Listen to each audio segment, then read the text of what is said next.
చెప్పండి అన్న, గ్రామాలల్లో ఏంది మరి పరిస్థితి? 6 గ్యారెంటీల ముచ్చటేంటి? ఏమనుకుంటున్నారు ప్రజలంతా? ఫస్ట్ ఆఫ్ ఆల్ 6 గ్యారెంటీలు అయితే పక్కన పెట్టేసి ఒక్క గ్యారెంటీ కూడా వీళ్ళు అమలు చేసే పరిస్థితిలో లేరు. మహిళలకు ఉచిత బస్సు అన్నారు, ఆ మహిళలు జుట్లు పట్టుకొని కొట్టుకునే పరిస్థితి కాడికి వచ్చేసింది. మహిళలకు 2500 అన్నారు, ఇప్పుడు ఎలక్షన్ల ముంగట 2500 ఇస్తా 2500 ఇస్తా అంటున్నాడు. 2500 ఇయ్యాడు, 100 ఇయ్యాడు. వానికి అక్రమ కేసు పెట్టుడు, విద్యార్థి నాయకులను బీఆర్ఎస్ నాయకులను లోపటేసుడికే చడిపోయిండు. ఎన్ని అక్రమ కేసులు పెట్టినా, ఎంత వేధించినా, ఎంత ఏం చేసినా బీఆర్ఎస్ కానీ బీఆర్ఎస్ పార్టీ కానీ ఎవరికి భయపడదు. ఎప్పటికీ ప్రశ్నిస్తూనే ఉంటాం. ఇచ్చిన 420 హామీలను 420 హామీలను గుర్తు చేస్తూనే ఉంటాం. మా కేటీఆర్ గారు చెప్పినట్టు వాళ్ళు 100 గెలుచుడైతే పక్కన పెట్టేసి 100 కాదు 100 కాదు. అంటే ఇప్పుడు మరి ముఖ్యమంత్రి అంటున్నాడు కావాలనే కొంతమంది ఇక్కడ ఈ బీఆర్ఎస్కి సంబంధించిన యువ నాయకులే కావచ్చు, వాళ్ళ క్యాడరే కావచ్చు, ఇక్కడ ఏ కంపెనీలు రాకుండా అడ్డుపడుతున్నారు, పార్టీని అంటే మా ప్రభుత్వాన్ని పనిచేయకుండా అడ్డుపడుతున్నారు, ప్రతిసారి ఏదో ఒక విషయాన్ని లేవనైతే ప్రయత్నం చేస్తున్నారు ఇక్కడ అని చెప్పేసి అంటున్నాడు. దీన్ని ఎట్లా చేస్తారు? ఇప్పుడు అధికారం అనేది వాళ్ళ చేతిలోనే ఉందండి. అధికారం వాళ్ళ చేతిలోనే. సరే బీఆర్ఎస్ వాళ్ళు అడ్డుకుంటున్నారంటే ఉన్న 10 ఏళ్ళు బీఆర్ఎస్ అధికారంలో ఉన్నప్పుడు ఎన్నో కంపెనీలు ఎన్నో విద్యార్థులకు ఎంతో మందికి ఉపాధిని కల్పించి ఎంతో గవర్నమెంట్ జాబ్స్ ఇచ్చి ఆదుకున్న పార్టీ బీఆర్ఎస్ గవర్నమెంట్. వీళ్ళు ఏదో చేస్తాం బీఆర్ఎస్ వాళ్ళు అడ్డుకుంటున్నారు. బీఆర్ఎస్ వాళ్ళు ఎందుకు అడ్డుకుంటారండి? చేస్తున్న అభివృద్ధిని ఎవరు తట్టుకోరండి? మా రాష్ట్రంకి అభివృద్ధి ముఖ్యం, మాకు అధికారం ముఖ్యం కాదు. మీకు అధికారం ముఖ్యమేమో, మాకు అధికారం కానీ సీట్లు కానీ ఏది కూడా మాకు శాశ్వతం కాదు. మేము దేనికి అడ్డుకోము. చేస్తున్న మంచి పనిని మీరు చెప్పండి, చేస్తున్న పబ్లిక్కి బెనిఫిట్ అయ్యే పనులు చెప్పండి తప్ప పబ్లిక్కి నష్టం కలిగి పని చేసినా బీఆర్ఎస్ తప్పకుండా అడ్డుకుంటుంది. చేసిన పనిని చేసినామని చెప్తుంది తప్ప మీ లెక్క దొంగ ఏడుపులు ఏడవదు. Okay, right. చెప్పండి అన్న, ఇక్కడ రాష్ట్ర ముఖ్యమంత్రి అంటున్నాడు ఒక్కొక్క పథకాన్ని అన్ని ఇంప్లిమెంట్ చేసుకుంటా వస్తున్నాం మేము, ఇక్కడ కొంతమంది కావాలనే మా ప్రభుత్వాన్ని బ్లేమ్ చేసే ప్రయత్నం చేస్తున్నారు, కానీ ప్రజలు అందరూ ఈ రాష్ట్రంలో సుఖ సంతోషాలతోటి మేము ఇస్తున్న 6 గ్యారంటీలలో అన్ని పథకాలు ఇచ్చుకుంటూ వస్తున్నాము అని చెప్పేసి ముఖ్యమంత్రి అంటుండే. ఈ వాక్యం మీరు ఎట్లా చూస్తారు? సోదరా, మీ ఆధార్ టీవీ సాక్షిగా చెప్తున్నా, నేను 6 గ్యారంటీలు 420 హామీలు ఇచ్చిండు. ఏ హామీ నెరవేర్చిండు? ఫుల్ ఫ్లెడ్జ్డ్గా ఒక ఫ్రీ బస్సు తప్ప. గ్యాస్ బోగస్, విద్యార్థుల స్కూటీలు వేస్ట్, కళ్యాణ లక్ష్మిలో తులం బంగారం వేస్ట్, 2500 మహిళలకు వేస్ట్. ఏం చేసినావు నువ్వు? 420 హామీలు 6 గ్యారంటీలు. ఏ గ్యారంటీ చర్చకు రా. నీకు దమ్ముంటే ఒక విద్యార్థి కార్యకర్త నీ సవాల్ విసురుతున్నావు. నువ్వు గ్యారంటీలు అన్నావు కదా, ఏ గ్యారంటీ ఫుల్ ఫ్లెడ్జ్గా ఇంప్లిమెంటేషన్ చేసినావు రా. తెలంగాణ సమాజంలో ఈ 31 జిల్లాల ఏ మారుమూల ప్రాంతానికైనా నీ కొడంగల్కైనా వచ్చి మేము కార్యకర్తలం చాలు, తెలంగాణ ప్రజలు చాలు, అసలు మీ మంత్రులకు సంబంధం ఉండదు, నీకు సంబంధం ఉండదు. ఏం వ్యాఖ్యలు చేస్తారండి? తెలంగాణ సభ్య సమాజానికి ఏం మెసేజ్ ఇస్తున్నారు? యువతకి ఏమి ఇస్తారు? మిమ్మల్ని ఆదర్శంగా తీసుకున్న యువత ఉంటారు, వాళ్ళకు మీరు ఏం మెసేజ్ ఇస్తారు? ఎట్లా నడవాలని చేస్తారు? 6 గ్యారంటీలల్లో 420 హామీలల్లో బీసీలకు రిజర్వేషన్ ఉంది బ్రదర్. బీసీలకు రిజర్వేషన్ అనేది ఇచ్చి కేంద్రం నేతలు చేయబెడదామని చూస్తున్నాం. అదే నువ్వు రాష్ట్ర ప్రభుత్వంగా తీర్మానం చేసి ఇచ్చి అది ముందు అప్పుడు తెలియదా నీకు? కేంద్ర ప్రభుత్వం ఒప్పుకోవాలని తెలియదా? ఎందుకు ఇవ్వలేదు? 61% ఉన్నాం మేము బీసీలం, మాకు 61% రిజర్వేషన్ రావాలి. ఇప్పుడు మేము కొట్లాడుతాం 42% రిజర్వేషన్ ఇవ్వకపోతే 61% రిజర్వేషన్ల కోసం పోరాటాలు చేస్తాం. యావత్ తెలంగాణ గదిలో వస్తుంది, బీసీ సామాజిక వర్గాల గదిలో వస్తుంది. అంటే బీసీలకు నేను పెద్దన్నను ఇక్కడ నుంచి నేనే పంపిస్తున్నా, బీసీల లెక్కలు తేల్చేదాకా స్థానిక సంస్థలు ఎన్నికలు పెడతలేను, బీసీలు ఎవరు ఒప్పుకోకపోయినా బీసీలకు నాలాంటి ముఖ్యమంత్రి దొరకడం చాలా అదృష్టం, నన్ను గుర్తుపెట్టుకోవాల్సిన అవసరం ఉన్నది. ఎవరు ఏ పార్టీలో ఉన్నా కానీ బీసీల గురించి తపన పడేది నేనే. బీసీ ఓట్లతోనే అధికారంలోకి వచ్చిన కాబట్టి బీసీలలో రిజర్వేషన్ కల్పించే బాధ్యత తీసుకుంటున్నా, దీన్నంతా నేను చేసి ఢిల్లీకి పంపిస్తున్నా అని చెప్పేసి ముఖ్యమంత్రి అన్నాడు. మరి ఇప్పుడు రేపు స్థానిక సంస్థలలో బీసీలకు రిజర్వేషన్ ఖరారు అయినట్లన్నా ఆర్డినెన్స్ అంటే ఏంది, చట్టం అంటే ఏంటి? చట్టం అంటే పార్లమెంటు అసెంబ్లీలో రెండిట్లలో ఏకాభిప్రాయంతో ఒక అసెంబ్లీలో 1/3 వంతు మెజార్టీ, పార్లమెంట్లో 1/3 వంతు మెజార్టీ వచ్చిన తర్వాత ఒక చట్ట రూపకం దాలిస్తే అది పర్మనెంట్ ఉంటుంది. ఆర్డినెన్స్ అయితే తాత్కాలికంగా ఉన్నదని ఆర్డినెన్స్ అంటారు. కానీ ఈరోజు ఆర్డినెన్స్కి చట్టానికి తేడా తెలియకుండా రేవంత్ రెడ్డి గారు ఉన్నారు. బీసీల లెక్కలు తెలుస్తాను. ఫస్ట్ నువ్వు బ్యాగులు మోసి వచ్చినావు, నీ లెక్కలు తెలుస్తారు ప్రజలు. బీసీల ఓట్లను ఎంతమంది బీసీ మంత్రులు ఉన్నారు, జనరల్ సీట్లలో నువ్వు ఎంతమందికి బీసీలకు ఎమ్మెల్యే సీట్లు ఇచ్చినావు, ఎంపీ సీట్లు ఇచ్చినావు, ఎంతమంది కార్పొరేషన్లు ఉన్నారు, ఎంతమంది ఉద్యోగులు బీసీ వర్గాలు ఉన్నాయి, బీసీ సామాజిక వర్గాలు ఉన్నాయి. రేవంత్ రెడ్డి గారు ఈరోజు కింది నుంచి మొదలు పెడితే కార్పొరేషన్ చైర్మన్ల దానిక ప్రతి ఒక్క హైయర్ అఫీషియల్ ప్రతి ఒక్క సెక్రటరీలు అందరూ మీ రెడ్డి సామాజిక వర్గానికి చెందిన వాళ్ళే, అగ్రవర్ణాలకు చెందిన వాళ్ళే కదా. ఎక్కడ బీసీలకు న్యాయం జరిగింది? ఎక్కడ జరిగింది? ఎక్కడా కూడా బీసీలకు న్యాయం జరగలేదు. ఇప్పుడు అతి కొద్ది రోజుల్లో మన స్థానిక సంస్థల ఎలక్షన్స్లో రేవంత్ రెడ్డి స్థానిక సంస్థల ఎలక్షన్స్కి వెళ్తే వారికి ఎక్కడ డిపాజిట్లు రావో 85 నుంచి 95% గ్రామ స్థాయిలో మొదలు పెడితే వార్డు మెంబర్లు, సర్పంచ్లు, ఎంపీటీసీలు, జెడ్పీటీసీలు, జెడ్పీ చైర్మన్లు, ఎంపీపీలతో సహా 85 నుంచి 90% పక్కా 100% తెలంగాణ ప్రజలు టీఆర్ఎస్ పార్టీని గెలిపిస్తారన్న భయంతోనే వెళ్తలేవు. 42% రిజర్వేషన్లు అనేది నీది కేవలం కేవలం కేవలం కేవలం నువ్వు అధికారంలోకి వచ్చేదానికనే వాడుకున్నావు. ఆ తర్వాత లేదు, నువ్వు స్థానిక సంస్థల ఎలక్షన్లకు రా. ఈరోజు ప్రజలకు నీకు తీర్పు ఏ విధంగా ఇస్తారో చూడు.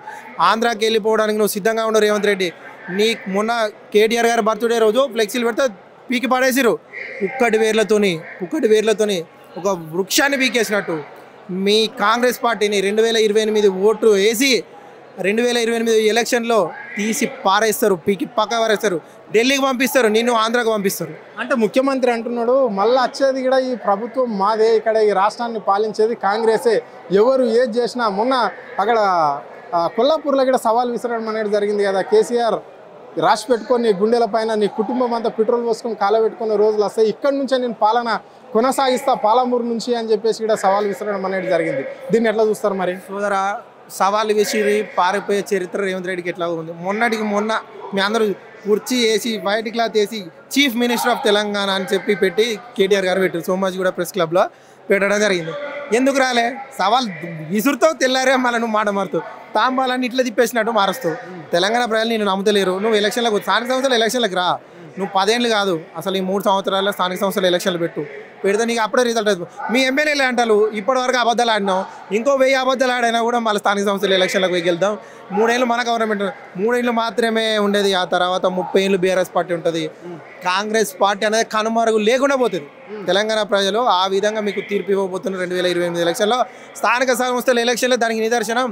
దానికి ముందడుగు, తొలి అడుగు 85 నుంచి 90% రిజర్వేషన్లు మన స్థానిక సంస్థల్లో 90 నుంచి 85% వరకు ఈజీగా బీఆర్ఎస్ పార్టీ కైవసం చేసుకోబోతుంది. అంటే ఇక్కడ మేము అభివృద్ధి చేస్తున్నాం, ఇంద్రమ్మ ఇండ్లు ఇస్తున్నాం, మేము చెప్పినట్ల గృహలక్ష్మి ఇచ్చినాము, మళ్ళా సబ్సిడీ గ్యాస్ ఇచ్చాము, పలు రకాల మళ్ళీ సన్న బియ్యం ఇచ్చాము. ఇప్పుడు అనేకాలుగా ఎవరికైతే ఏదైతే ఇస్తామన్నామో పేదవాళ్ళకి అన్ని వర్గాలను దృష్టిలో పెట్టుకొని కాంగ్రెస్ పార్టీ ముందుకు పోతుంది, అందరికీ బెనిఫిట్స్ వస్తున్నాయి. కాబట్టి మేము స్థానిక సంస్థల ఎన్నికలు మాకు లెక్కే కాదు, మా ప్రజలు మా అభివృద్ధిని చూసి మాకు ఓట్లు వేయడానికి సిద్ధంగా ఉన్నారు. కొంచెం బీసీల గురించే స్థానిక సంస్థల ఎన్నికలు ఆ రిజర్వేషన్ తేలిపోలేదని కొంచెం లేట్ అవుతుంది తప్ప కానీ భయపడి కాదు, ఎవరో ప్రచారం చేసినంత ఈజీగా ఉండదు అని చెప్పేసి ముఖ్యమంత్రి కూడా అంటున్నాడు. మరి రేవంత్ రెడ్డి గారికి క్లారిటీగా తెలుసు గ్యారంటీలు ఏమీ అమలు చేయలేదని. నీ నియోజకవర్గానికి పోదామా, నీ నియోజకవర్గంలో ఏ మారుమూల ప్రాంతానికైనా పోదామా, మేము సిద్ధం, దా చర్చించుకుందాం. ఎక్కడ ఒక్క గ్యారంటీ ఫ్రీ బస్సు తప్ప ఏం గ్యాస్ 500లకు వస్తుందా సోదరా? రావట్లేదు. మహిళలకు, ఒంటరి మహిళలకు 2500 అన్నావు, రావట్లేదు. ఏం చేస్తుంది మీ ప్రభుత్వం? ఈ మొద్దు నిద్ర ఎందుకు? విద్యాశాఖకు మంత్రి లేడు, ఏం లేడు. అసలు ఈ గ్యారంటీలు అనేది పెట్టిందే ప్రజలను మోసం చేయడానికి కదా. నువ్వు గ్యారంటీలను ఎక్కడ అమలు చేస్తావు, ఏ విధంగా అమలు చేస్తావు, ఎట్లా చేస్తావు? రాష్ట్ర బడ్జెట్ ఏంది నాయన? నీకు బడ్జెట్ అంటే ఏందో తెలుస్తలేదు స్వామి. రాష్ట్ర బడ్జెట్కి నువ్వు ఇచ్చిన హామీలకు సంబంధం లేదు స్వామి. అసలు నీ ఆయన గురించి మాట్లాడుకుని టైం వేస్ట్ అనిపిస్తుంది. చెప్పండి అన్న, ఎట్లా ఉన్నది మరి వ్యవసాయ రంగము ఈ రాష్ట్రంలో ఏ విధంగా ముందుకు పోతుంది? సీఎం అంటున్నాడు ముందు రైతులకు అందరికీ రైతు భరోసా డబ్బులు వేసినా రైతులంతా పండుగ చేసుకోవాలని చెప్పేసి కూడా ఈ రాష్ట్రంలో రైతులకు అందరికీ సూచన చేసిండు. రైతులు కూడా పండుగ చేసిరా? మరి ఏం నడుస్తుంది ఇప్పుడు? వర్షాలు అయితే పడుతున్నాయి, మరి ఎట్లా ఉన్నాయి పంటల ముచ్చటేంది, రైతు భరోసా ముచ్చటేంది, మందు సంస్థల ముచ్చట కూడా ఏంటి ఈ రాష్ట్రంలో? అయితే మొన్న ముఖ్యమంత్రి గారు ఏమన్నారంటే యూరియా బస్తాల గురించి ఆ వీడియోలు ఇట్లా క్రియేట్ చేసి పెడుతున్నారని చెప్పేసి అంటున్నారు. కళ్ళ ముంగట జరుగుతున్న వాస్తవాన్ని కూడా వీడియో క్రియేట్ చేసి రైతులు యూరియా దగ్గర పోయి లైన్లో నిల్చొని చెప్పులు పెట్టుకొని ఆధార్ కార్డులు పెట్టుకొని టిఫిన్ డబ్బా కట్టుకొని ఆ రోడ్ల మీద కూర్చుంటారు ఇప్పుడు యూరియా బస్తాల కోసము. కళ్ళ ముంగట కనబడుతున్న దాన్ని కూడా ముఖ్యమంత్రి గారు ఈ విధంగా అబద్ధం చెప్తున్నారంటే తెలంగాణ ప్రజలు ఎట్లా నమ్ముతారు అనుకుంటున్నారు? వీళ్ళ గ్యారెంటీలు ఇస్తారని చెప్పేసి ఈ గ్యారెంటీలు ఎట్లా నమ్ముతారు అనుకుంటున్నారు మన ముఖ్యమంత్రి గారు? ఇప్పుడు యూరియా బస్తాల కాడ ప్రజలు ఎట్లా ఇబ్బంది పడుతున్నారంటే ఈరోజు పంట స్టార్ట్ అయింది, ఇప్పటికీ యూరియా బస్తాల కొరత ఎందుకు? ఆ రోజు కేసీఆర్ గారు ఉన్నప్పుడు రాని కొరత ఈ రోజు ఎందుకు వస్తుందని చెప్పేసి ప్రజలందరూ అడుగుతూ ఉన్నారు. విషయం పైన మరి ముఖ్యమంత్రి గారికి ఇంత అబద్ధం ఆడతారని అయితే ఎవరు అనుకోలేదన్న. మరి యూరియా బస్సుల మీద రైతాంగం మొత్తం చాలా ఇబ్బంది పడుతుంది. వీరు ఇస్తా అన్న హామీలు అయితే ఇయ్యడని చెప్పేసి కూడా తెలంగాణ ప్రజలకు అర్థమైపోయింది. ఇక రైతు బంధు ఇస్తా, రైతు రుణమాఫీ చేస్తా, కౌలు రైతులు అనేది అయితే నిజంగా అసలు అర్థం కాదు. అసలు అది ఎట్లా లెక్క కడతారు, ఏం కడతారు, ఎట్లా నమ్మిరు ప్రజలు అనేది అయితే ఎవరికి అర్థమైతే లేదు. కౌలు రైతులను ఎట్లా గుర్తుపడతారో అర్థమైతే లేదు. ఈరోజు యూరియా బస్సరే ఇస్తలేడు, 6 గ్యారెంటీలు ఎడికెళ్ళి ఇస్తాడు. నాకు అయితే అసలు ఏం అర్థమైతే లేదు. మరి 6 గ్యారంటీలు అనేది ఒక్కొక్కటి ఇంప్లిమెంట్ చేస్తున్నాడు కదా. ఇప్పుడు మనం కూడా చూస్తున్నాం కదా, మహాలక్ష్మి పథకం ఇచ్చే, మళ్ళీ సన్నబియ్యం ఇచ్చిండు, మళ్ళీ ఇప్పుడు ఇందిరమ్మ ఇండ్లు అంటున్నాడు. అంటే రకరకాలుగా వాళ్ళు ఏదైతే ఇచ్చారో అవన్నీ ఇస్తున్నారు. ఒక విషయం నేను అడుగుతున్నా, ఇప్పుడు కాంగ్రెస్ ప్రభుత్వం మీరు అన్నట్టే మెల్లమెల్లగా ఇంప్లిమెంట్ చేస్తున్నారు. మరి ఏ ఒక్క పథకం ఖచ్చితంగా మేము ఇచ్చినామని చెప్పేసి వాళ్ళ నాయకులు ఎవరు చెప్తలేరు ఎందుకన్నా? మరి నాకు అర్థమైతే లేదు. సరే గురుకులాలలో సన్న బియ్యం ఇస్తారు, మరి ఫుడ్ పాయిజన్లు ఎందుకు అవుతున్నాయి? ప్రతిరోజు విద్యార్థులు రోడ్ల మీదకి వచ్చి ఎందుకు ధర్నాలు చేయడం జరుగుతుంది? అన్నంలో మొత్తం నిన్న పురుగులు అన్నం, పురుగులు ఎందుకు వస్తున్నాయి? మీరు సన్న బియ్యం వస్తే మన విద్యాశాఖ మంత్రి లేడు. విద్యాశాఖ మంత్రి లేనప్పుడు ఆ శాఖకున్న ఉపాధ్యాయులను కానీ, ఆ శాఖకున్న సంస్థను కానీ ఎవరు పోయి అడుగుతారన్న దాని గురించి? మీరే విద్యాశాఖ అని చెప్పేసి అంటారు. మరి విద్యాశాఖ అనే వ్యక్తి ఉంటే ఈరోజు విద్యార్థులకు ఇవన్నీ ప్రాబ్లమ్స్ కావు కదన్న. మరి ఒక్కొక్కటి ఇస్తున్నామా? ఏది పర్ఫెక్ట్గా ఇచ్చారు? ఉచిత బస్సు పెట్టరు, ఏమవుతుంది దానివల్ల? లాభం వచ్చింది అంటారు. మరి బస్ ఛార్జీలు పెంచారు. ఇక స్కూటీలు అన్నారు, అవైతే దిక్కేలేదు. పెట్రోల్ పోసుకొని అన్ని స్కూటీలు పోయినట్టున్నాయి. ఇప్పుడు నాకు అయితే అర్థమైతే తులంబంగారం అన్నారు, ఇక ₹1,00,000 అయిందని చెప్పి జడ్చర్ల ఎమ్మెల్యే చెప్తారు. దానికి మళ్ళీ ఇప్పుడు వర్షాకాలం ఇది. ఇంకో విషయం ఏంటంటే వర్షాకాలం తగు జాగ్రత్తలు తీసుకోవాలని చెప్పేసి పార్టీలకు అతీతంగా అయినా సరే కానీ ప్రజలకు ఇబ్బంది కాకుండా రోడ్ల సమస్య కానీ, మరి ఇప్పుడు గురుకులాల్లో ఉన్న విద్యా సమస్యలు ఏంటంటే ఆ గోడలు కానీ ఏమైనా కానీ ముందే చర్య తీసుకోవాలని చెప్పేసి కోరుకుంటున్నాం. మరి విద్యాశాఖ మంత్రి అయితే మాకు తెలియదు ఎవరున్నారో. ఈ కాంగ్రెస్ ప్రభుత్వంలో ఎవరైనా ఉంటే విద్యార్థుల పట్ల కొంచెం జాలి, దయ, కరుణ చూపించండి అని చెప్పేసి వేడుకుంటా ఉన్నాము ఈరోజు.